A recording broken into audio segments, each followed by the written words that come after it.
2005 साली यूपीए सरकारने जो ग्रामीण भागातील मजुरांना रोजगाराची हमी देणारा राष्ट्रीय स्तरावरचा महात्मा गांधी राष्ट्रीय रोजगार गॅरंटी स्कीम लागू केली होती, मनरेगा, ही आता या सरकारनं त्याच्यात पूर्णपणे बदल करून बीबीजी रामजी अशा टाईपचे एक नवीन योजना आणलेली आहे।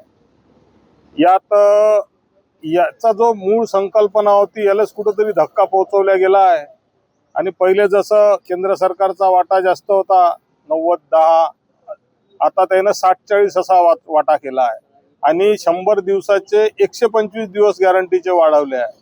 पण मागच्या 11 वर्ष झाले मोदींचं जर भाजपचं सरकार आहे केंद्रात, आणि केंद्रात सरकार असताना त्याचा ॲव्हरेज जर काढला तर 50 दिवसही काम हे देऊ शकले नाही आणि आता 125 दिवसाच्या गोष्टी करते। आणि आता पहिले याची कामाची मागणी मजूर करत होतं, मजुरांनी जर ग्रामपंचायत लेवलवरून कामाची मागणी केली तर ते काम मिळत होतं।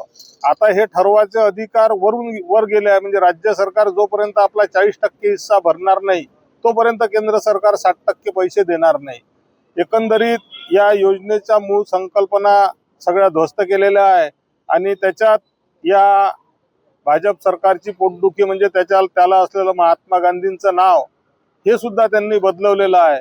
काँग्रेस पक्षानं या योजनेकरता देशभरावर लढा देण्याचा निर्णय घेतलेला आहे आणि त्या अनुषंगानं आज 11 तारीख सगळ्या भारतातल्या प्रत्येक जिल्हा मुख्यालय 1 दिवसाचं लाक्षणिक उपोषण करून या आंदोलनाची सुरुवात झालेली आहे।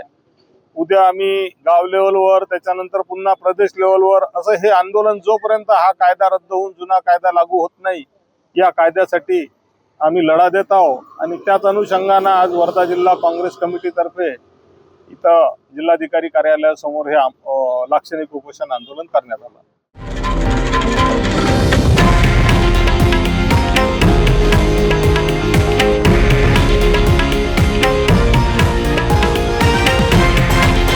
हे आहे देशातील नंबर 1 न्यूज नेटवर्क आणि आपण पाहत आहात TV9 मराठी, एकमेव।